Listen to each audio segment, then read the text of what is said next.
Okay,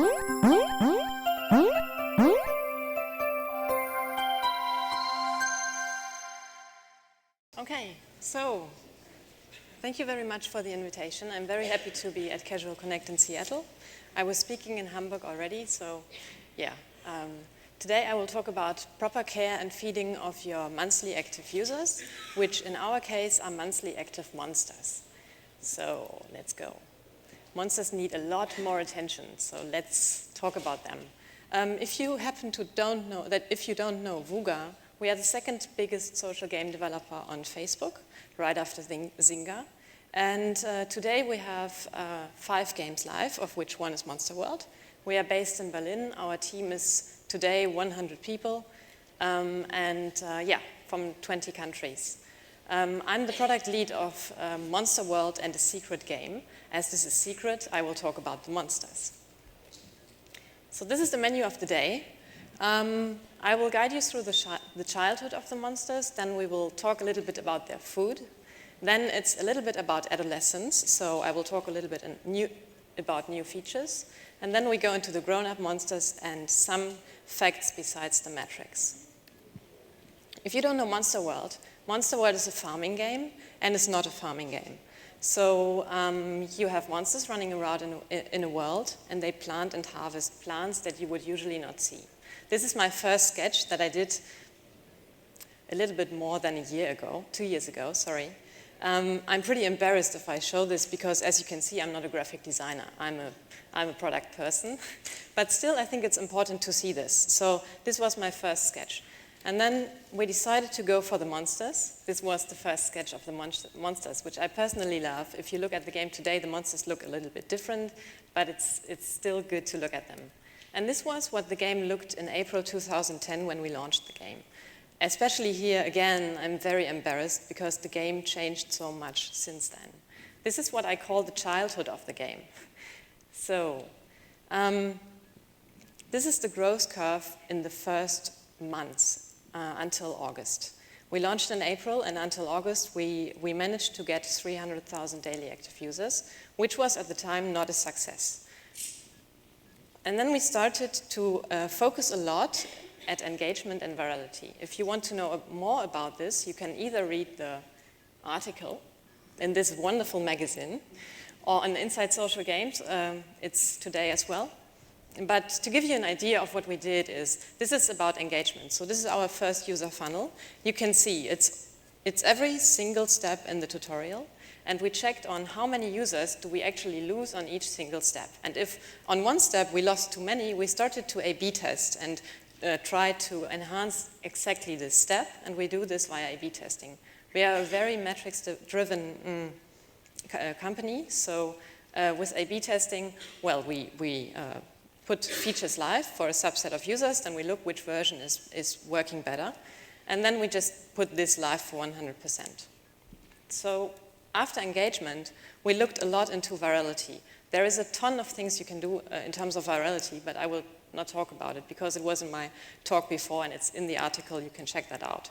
But to give you an idea of what virality can mean as well outside the game is, in this case, we did virality through cross-linking. So you can see the tabs on top of the game, and there are our games. And the interesting fact on cross-linking is that actually it's not cannibalizing the games. It's actually growing all the games at the same time. Okay, childhood is over. In November 2010, we reached 1 million daily active users by working on engagement and virality. This was a very, very important milestone because today I think there are exactly 21 games on Facebook that are bigger than 1 million daily active users. So now what? We have the crowd. But what do we do with them? To start with, this is how the game looked like yesterday. This is my garden. And as you can see, there is a lot more to it now. So you can see in the background there are some factories. I will talk about them. And on the right-hand side, you can see that there are some things added to the game. And this led to the DAO that we can see today. So actually, today we reached again a new all-time high. So every week we are reaching a new all-time high, which is very nice. It's a very nice growth of the game. And it's very rare. Like a lot of games are are having a growth curve that goes down after some time. But my key message is it's worth it to keep going, and I want to show you what we did. So let's talk a little bit about food and monetization, because I was not talking about monetization in my last talk. How do we actually monetize our monsters? Here's an overview of products that we have in the game. On the upper left side, you can see it's decorative items, and it's purely decorative. And the cliche that those games that we build are purely decorative games or something, you can see that it's not really true, because it's only around 2% of our revenue share. Like about all the products, it's only 2% of the revenue. In the lower left-hand side, you can see that you can buy coins, which is actually the internal, it's the internal money you can gain in the game, but if you need more, you can buy it. And that makes around 10% of all our revenue. And then in the upper right corner, you can see materials, which you need. For example, in this case, you can see the baby, and the baby is constantly crying outside of the garden until you build this sandbox, in this case. And for that, you need materials. Either you can find them by harvesting, or you ask your friends, or you can buy them. To be honest, by harvesting plants, it really takes ages. So you would, either ask your friends or buy them. And in the upper right corner, you can see that you can buy expansions, which have a level lock. So if you want to expand faster than the level lock allows you, you have to buy it. And then, most importantly, we have magic wands. The French word for it is baguette magique, which I really like. And with magic wands, we are the biggest seller of virtual magic wands in the world. So, very nice. I'm still waiting for plush magic wands, really. So they make around 35% of our revenue. So this is the biggest part, and it's really, really important to understand this. It's a consumable in the game. And to show you what it is about, I have a video here. So I click on the magic wands button. I want this plant to grow faster. I apply the magic wand. Voila, the plant is ready and looks good.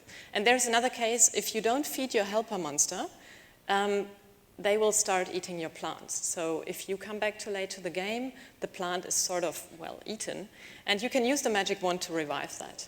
And this is what we call, I said that, a consumable. You have a constant need for this magic wand. So what did we do to enhance this? We did A/B testing. Again, we do a lot of A/B testing, but I want to show you some very nice examples. Here you can see the upper version has smaller bundles. That's the magic wand shop, right? So where you buy the magic wands. In the upper version, we have smaller bundles. In the lower version, the bundles are bigger. And surprisingly enough, this led to a 24% increase of magic wand sales, which is quite high. And it was so simple to do this because it's just a very, very simple change in an XML. It's a configuration. And another very nice example is the Add Once button. On the left-hand side, you can see the button where you would say, okay, I want to use my magic wand. And you cannot buy magic wands until you have used up all of them. In the right version, we added this very, very small plus. And this, if you click on this plus, you can buy magic wands, no matter if you have used up all of them or not. This led to an increase of magic wand sales of 23%. Just this very small plus sign. Okay, so now let's look a little bit into Adolescence. What did we do? Which new features did we came up with? Okay, so this is wooga. Wooga is our rainbow slime in the game. We invented it. I think we put it live in March. You will see it in some curves. And today, wooga is around 30% of our revenue share. So that's really, really big as well. And it's a consumable. As we learned, consumables are very good. We invented a new one. And around that, you need to have features. And we built new features for elder players on higher levels that add a lot more game depth. And I will show you a nice example. Okay, so this is Roberta. Roberta is standing next to Robert in the garden. On the right-hand side, you see Robert. He's asking you to sell plants to him. But now we have Roberta. And Roberta is asking for products in this case. These products you have to produce in factories. To build those factories, of course you first have to build them, you have to have materials. And here is a very nice curve. So This is the date where the arrow is, where we launched Roberta for 100%. So the material sales, the materials you need to build those factories, went up like crazy. The rest of the curve I will explain later. Now, you have built the factory, you can see it. In the left screenshot, you see the factory. And in the right screenshot, you can see out of plants and plus the magic ingredient, wooga, you can produce those products. And the wooga you can find sometimes, or you get it through selling to robot, for example. But you get it really, really rarely. So here I have a nice story. I was talking to my mother. She's an avid player of the game on the phone. And we were talking about this new feature. And she said, oh, I love it. It's nice. There is a new layer to the game. And I find wooga, and it's really great. But I never have enough of wooga. And I thought, yeah, we just did it. So that was exactly what we wanted to achieve. And interesting enough, this is very much tied into the whole core game loop. So we added a new game depth to the game, and this led to a 50% overall increase. Not only, well, wooga was not there before, so it was really increasing our whole revenue by 50%. So to give you an idea of how this looks like, here you have the factory. I want to produce this party hat. I say, okay, I want to produce it, and here we go. The ingredients go into the factory, and voila, it takes some time. Production is ongoing. And there we go, the product jumps out. And then I select it, it goes to my inventory, and now I can sell it to Roberta. So Roberta is standing as a time-limited mission in the garden, waiting for you to produce that. Here we have a very nice curve of unique users crafting per day. So you can see on the 23rd of March, we launched the feature for 100%, and since then it has been growing very well. Okay. Then we added a Roberta sales high score list, which actually adds a new layer of competition to the game. Usually you have the high score list on points, but in this case, it counts the sales you do to Roberta. And you can congratulate your friends above you, and you can cheer up the friends below you. And this led to a wooga sales increase of 6%. So as well, very nice. Okay. So let's look into grown-up monsters and content, which is very important. What we did was, as well, we added more factories. So here you can see I have 2 factories in my garden, and there is a lot where I can build a new one. Just to give you some numbers, the factories being built, so we have 5 factories live now, and by now the first factory has been built by 1 million, etc. Users, and the last factory, it has only been built by 8,000 users, but it has been launched, I think, 7 days ago. And to be honest, me, myself, I only have factory number 3. So it's really, really difficult to get to this factory because you have to fulfill a lot of missions to get there. And I really think that this content is really helping a lot to keep users engaged. We had this curve before. So for every factory you need materials, and this is why the curve goes up very nicely, because for every factory you need an increased number of materials. More factories meaning more products. So in all the factories you produce different products, and for those products you need more wooga. So this means that in the end the wooga need is growing very well. And to tie this even more into the core game loop, we added specific crafting missions. So crafting is you produce the product, and we added this to our usual mission flow. I was talking about the engagement strength of missions in my last talk, but in this case, for missions you have a task to do. So you have a task to do in your game and you want to put a check mark behind it. And to tie the feature of crafting more into the game loop, we added crafting missions. This is the curve that shows how many users are actually without any crafting missions. So they have finished all the missions. This is the only curve I know that is bad if it goes up. So if it goes up, we have a lot of users that are without missions, and users without missions are not as engaged anymore. So whenever this curve goes down, we are releasing a new set of crafting missions to the users. And that's like our goal, to keep this curve down. And one more thing we added to the game was, well, I have to start in a different way. From the very beginning, we thought that we don't need a story in the game, which actually was a big mistake. So nowadays, we are adding stories to Monster World, and we do this throughout story missions, where we tell a little story, and this adds kind of an emotional binding as well to the mission. And it gives you more of a reason, why would I do this mission? Because there is a story. There is a story around our characters, and this really engages you much more, because you are emotionally bind. Okay, and now I want to talk a little bit about what happens besides all these features and metrics. So how do we actually work?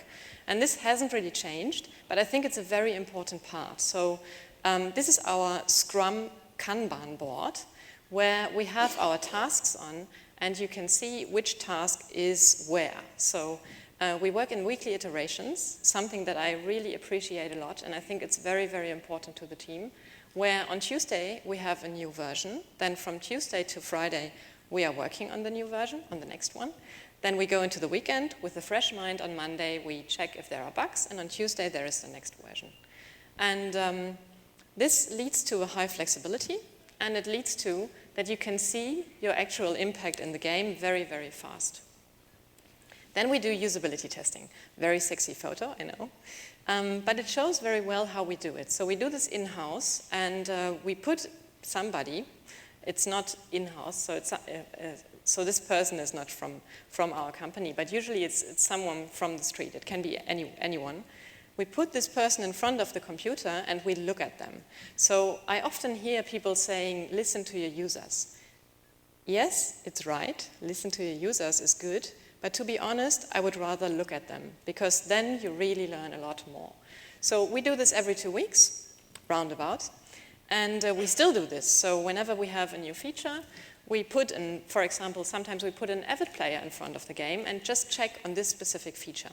And one more message here is very, very important, that I take some people from the team to this usability tests, because I think as well for developers and graphic designers, it's very, very important to see how users are actually using your game. And on the other hand side, it's very important to debrief right afterwards. So you have 3 people sitting in a usability test, and then right afterwards you take 15 minutes, you talk about your findings, and you decide immediately what goes into your next iterations. If you don't do this, you will never implement it anyway. And throughout one of our usability tests, we had a very nice story. So there was an avid player. He was telling us like he's playing the game every day, twice a day, every morning and every evening. And he said that he had heard that this baby who is in the game sitting somewhere around, living in your garden, sometimes it needs some food and sometimes it needs some love, what babies do, that he had heard somewhere in the gamer community that this baby would die if you do not feed it. I will not say what happens to the baby, but the good thing about it is that he cannot try it because he wants to keep his baby. So if he would try it, well, he doesn't know what happens. So if you are able to get some kind of rumors out into this gamer community, I think that's very good. By the way, it was not a rumor that we did, so it just appeared. Okay, then very important, we do localization. So our games are live in 7 languages. Well, I mean, the most important message here is that you should think about your localization from the very beginning on of the development of a game. Because if you do it afterwards, it's really, sorry to say, but I think it's a pain in the ass. So no text on images, etc. It's all in an XML file. You translate it into the languages, and then you can, like, if an Italian guy has his Facebook in Italian, he would see the game in Italian. And I think that's very, very important. I don't know who of you was in Hamburg, but I have to tell this story again. When the game hit 1 million daily active users, unfortunately I was in Istanbul on travel, privately. So I was a little bit sad that I couldn't party with my team, but I was running around in Istanbul telling everyone who did not want to know that my game hit 1 million daily active users. To party that, I went to a hammam in Turkey. So those Turkish hammams, they are very, very old, very beautiful. And I entered the hammam, and the person at the reception told me, you cannot go in because there is a group of Greek ladies approaching. It will be very, very loud. And I said, look, my game, you know, I can't, I have to, etc. And then the person got interested, and there was apparently a laptop standing next to him, and he started playing the game. And I said, yeah, sure, start playing the game because it's in Turkish. And I didn't really see a reaction to like this, it's in Turkish. But then he started it, and in the moment he saw that the loading screen was actually in Turkish. He turned around with this glimpse in his eyes saying, oh wow, it's in Turkish. And I thought, yeah, I said that, but okay, fine. So in that moment I really saw it's so important to the people that the game is in their language. And the nice part of the story is that when I came out of the hammam, he said, oh, actually, I already have 6 friends playing the game. That was so nice. Okay, and I was talking a lot about metrics, but we were talking, or I heard in some talks, that emotion is very, very important as well. And to show you a little bit how we concentrate on emotions in the game and on all the tiny little details, I will show you some graphics. So you met Robert. By the way, if you are in love with him, you can email me, I can send this to you, you can craft him. But what I want to show you here, okay, so this is Robert. I think you have to meet Roberta. We saw her already a little bit, but Roberta is Robert's new date. So you should see those two standing next to each other in the garden, how they play table tennis. And Robert, being in love, is a little bit clumsy. But yeah, since some weeks, it's official, and this is, again, a story in the mission that they are totally in love. And now Robert really needs some help on this. And well, nothing more to say to it. And then we have, this is a very nice example of a special decoration week where we have the Sydney Opera as a melon, and it was a fruit week. So what I want to point out here is that we focus a lot on details and on emotions, because I think that's what binds a lot of users as well. You are so much more engaged to a game where you have an emotional binding to the characters, and yeah, that's, I think, very important. And then one more thing, I want to talk about the team. So these were the monsters at their biggest stage. That's some months ago now, so today we have a smaller team. And I got asked in Hamburg quite a lot, quite often, how do you keep your monsters or your team motivated to work on a game longer than a year, for example? And I have a nice answer to that, because we are doing those weekly iterations, which is very, very important, because if you have an idea today, and if it's a small feature, you can see it in the game like 1 week later or 2 weeks later. So you have this immediate feedback and this immediate impact in the game. And even more important are the numbers. So every day we get an email from the report guy telling us if something was wrong or right, what we did.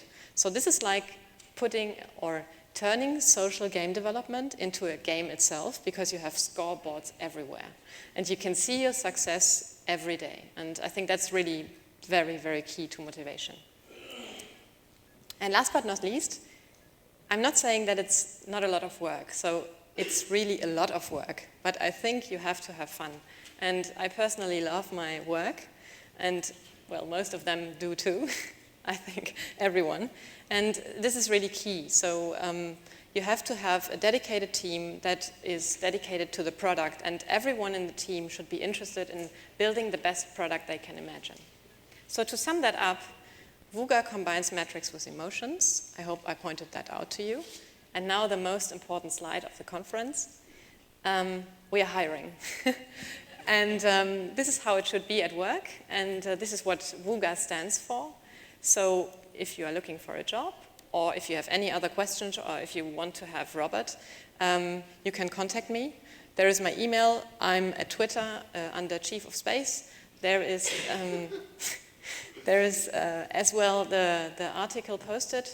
You can find it there. And something else I wanted to point out, if you are interested in the bigger picture, tomorrow at 10:30, Jens Bigemann, our CEO, is speaking. He's a far better speaker than I am, so you will enjoy it. Thank you very much for listening.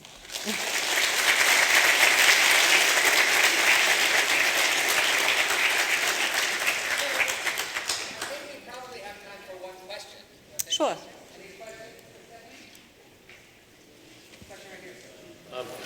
Where do most of your users come country-wise? What are the biggest countries where your users come from? The question was, what are the biggest countries where our users come from? The top three are Germany, France, and Italy, if I'm not wrong. Thank you very much. Thank you.